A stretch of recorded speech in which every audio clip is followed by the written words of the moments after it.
SPEAR started as a high-energy physics program, and it started because of a crazy idea I had that you could use colliding beams to understand the relation between all the particles that were participating in the strong interaction.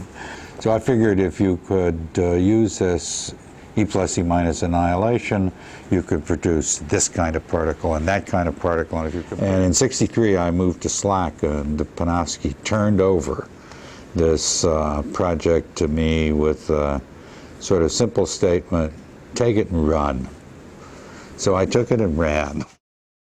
Synchrotron radiation work at Stanford started essentially in 1968 when Bill Spicer in the electrical engineering department heard that there was a possibility that a storage ring would be developed at Slac. And he wrote a landmark letter to Panofsky in 1968 pointing out that the synchrotron radiation that such a machine would produce could be very useful in surface science, material science, and other areas of non-high energy physics research. Two Stanford professors, Seb Doniak from applied physics and Bill Spicer from electrical engineering, came to visit me and said that they could revolutionize condensed matter physics if only I would let those X-rays out. This wasn't a field I knew a lot about, so I called on two of the Slac staff, Jerry Fisher and Ed Garwin, and I asked them to tell me whether Doniak and Spicer were blowing smoke or whether this was true or not. And about a week later, they came back and said that they thought this was for real. Well, it was probably sometime in 1970 I started talking to Bill Spicer about his interests in photoemission, and I asked Bill, well, how are you going to compete with the IBM and Bell Labs and all those people with the money? And he said, I've got a secret weapon, which is SPEAR. Electrons, when you bend them in a circle, emit very intense X-rays, and this is one of the problems for the high-energy physics machine. But our problem was going to be their solution. The X-rays generated by the storage ring were 1 million times the intensity of what you could get for a tube. And Seb and Bill simply said, you give us that much intensity and we're going to change the way people do condensed matter physics. Well, I already knew that we at Stanford were thinking about synchrotron radiation, and it was clear to me that SPEAR was the path to follow. And in fact, SPEAR changed everything. so-called pilot project started on SPEAR, largely because Bert was persuaded by Ed Garwin and Jerry Fisher to put a beam port on SPEAR to enable some of this radiation that was going to come out no matter whether you wanted it or not. It was produced by circulating electrons in the SPEAR ring. It was a small number of people willing to take chances in order to do things that couldn't be done elsewhere. At that time, I talked to the fellow who ran the Wisconsin storage ring, and he said, don't wait around till they decide whether to back you or not. Go ahead and, you know, make a hole in the machine and bring the rays out to see them happening. And we bought them a Sears garden shed, and that was the first experimental area for the synchrotron radiation program. So it all got together in 1974 when we opened the first beam line in around, I think, May of '74, and it was an instant success. I still remember the 1974, we went to the International UV Spectroscopy Conference in Germany, reported some of this X-ray spectroscopy data. It was a big hall with several hundred people in. When the data started showing up, there was a deathly silence, and it was really amazement of the community, who are all experts, of course, to see data of that quality. You know, I really realized the impact at that moment. So I came to Stanford as an assistant professor in 1973 in chemistry. I didn't know even the word synchrotron radiation when I arrived here. Got to know the then director Sebdoniak, who admitted he didn't know much about chemistry, and I certainly didn't know anything about physics, or very little about physics, and nothing about synchrotron radiation.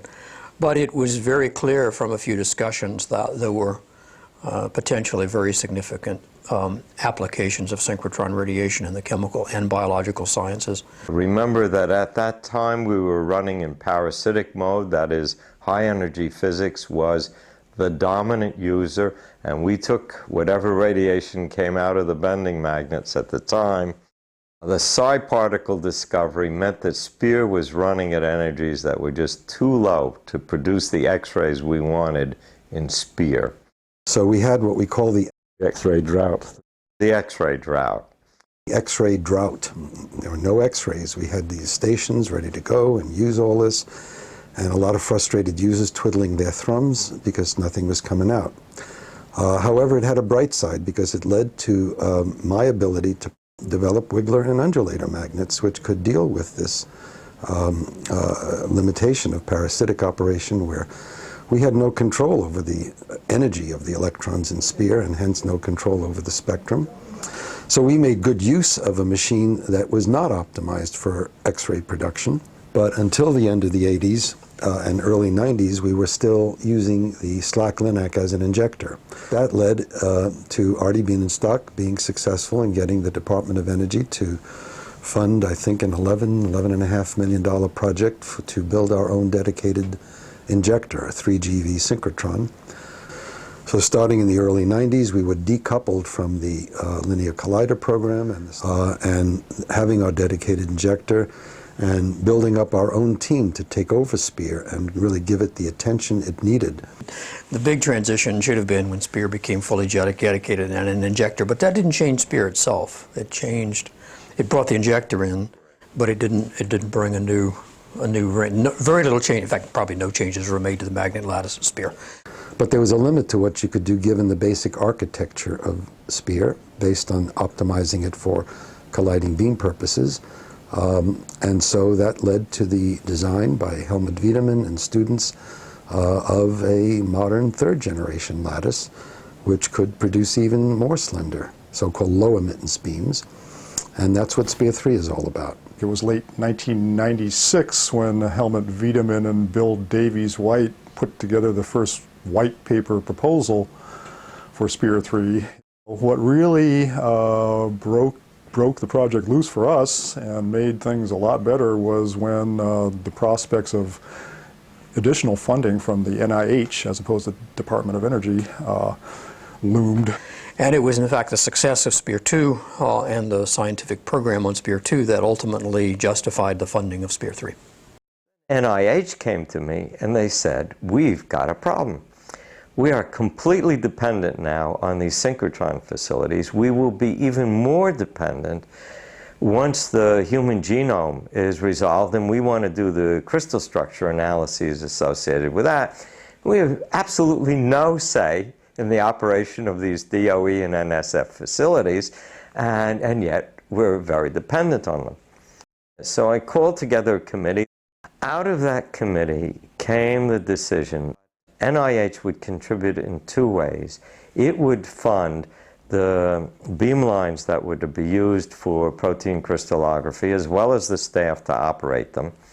And then in addition, on a one-shot basis, it would fund half of the transformation of Spear 2 into Spear 3. That was my last contribution to Spear 3, setting up that committee, and it's glorious to see it coming into being at the moment. I first became involved in 1998. At that time, we were just finishing up the PEP2 project, and Bert Richter asked me to possibly take over a project called Spear 3. And I've been at SSRL for almost 25 years now, and working on Spear 2 and all of the beamlines from the beginning. And it's this is the first time that we've SSRL actually is obviously torn apart and owned and operated and now rebuilt circular accelerator. Big moments along the engineering were we made up a run up to Sacramento where they were machining the copper plates for the vacuum chamber, just to see these things that were view graphs and on paper on computer screens suddenly being a big sheet of finely machined copper. And then obviously the big moment when we shut down Spear 2 and we went in and had a look around, said goodbye to Spear 2, and the next thing you know, there's bulldozers in there. In fact, within a few days of the shutdown, they'd cut enough cables there was no turning back. What were the challenges of Spear 3? The challenges were constraints. It was just, we had to put the machine in the existing footprint of the old Spear tunnel and the beam line alignment, and that proved to be very challenging to make a high-performance, low-emittance 3 GeV ring that with 500 milliamps in that circumference.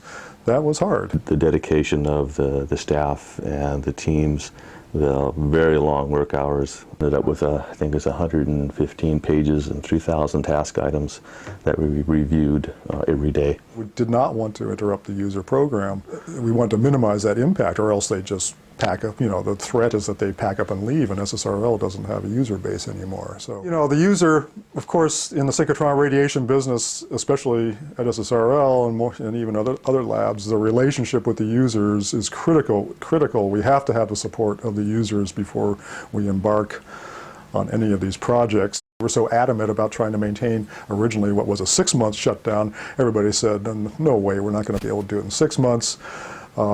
Keith Hodgson never backed off on insisting that we try to make 6 months. It was a well-planned effort. Everybody did their job on time.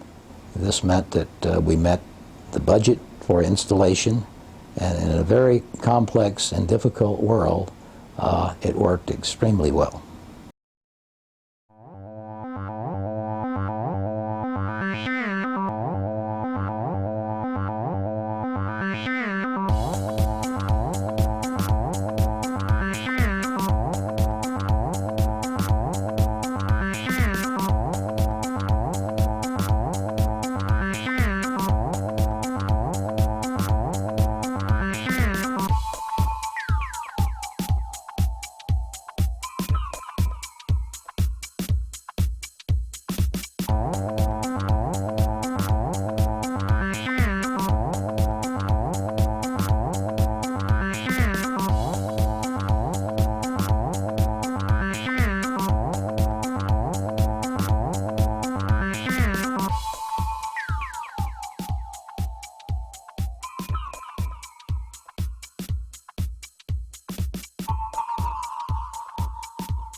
We were fortunate to have outstanding leadership for project management, Tom Elioff, Bob Heddle, and Richard Boyce, the leadership team that has pulled off what I think by any measure has got to be really quite an accomplishment.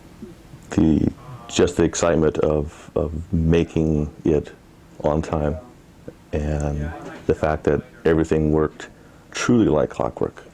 Right now, Spear 3 is at the forefront of state-of-the-art equipment at Slac, probably the best designed and documented project at Slac at the moment. The fact that Spear 3 will have very high quality radiation is going to be very good for the West Coast community. Synchrotron radiation sources have become one of the world's leading research tools for discovery-oriented science. And what particularly excites me is with the new capabilities of the Spear machine, we open up large increases in our ability to press on some of the key issues that confront us in science today. Participating and facilitating such an opportunity here at Slac is extremely exciting for us, and we look forward to the science that will roll off in the next few years. I think it's going to be a model for a lot of synchrotron radiation development in the world. It's a machine that's going to open entirely new frontiers for our users, and together with the culture of user support that we'll maintain, we got a long future to look ahead, a very bright future. My feeling on Spear 3? One word. One word. Magnificent. It's like putting together a new toy, and to have it ready for the accelerator physicists for Christmas, what more could you ask? It's great. Spear 3 for SSRL and its users is a completely new era of synchrotron radiation source. It provides new capabilities that will carry forward their science. We have almost 2,000 users of SSRL who will just starting to come back in only 6 weeks or so, and it'll give them access to completely new capabilities with expansion capacity for new beamlines. And so we see a very bright future for synchrotron radiation research with Spear 3. If you remember your Alice in Wonderland, there's a Cheshire cat, and the Cheshire cat used to sit in the tree, look down at Alice, and periodically disappear.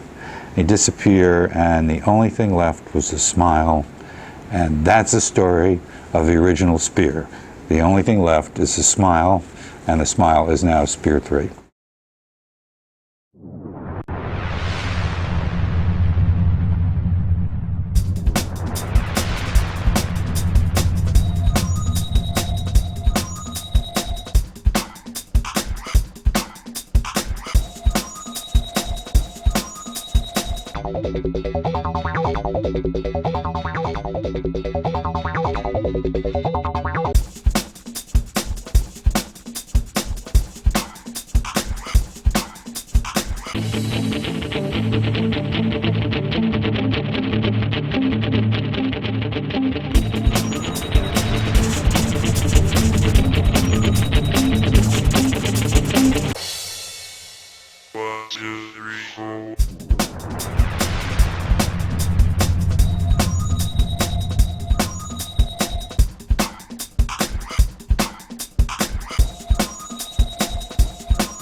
At the time, I was in charge of deciding who got to do what measurement at what time, scheduling the machine, basically.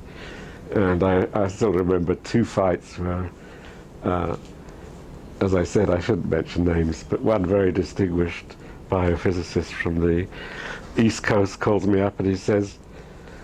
this is ridiculous. So-and-so is measuring hemoglobin. Blood belongs to me. That's not something that he can measure.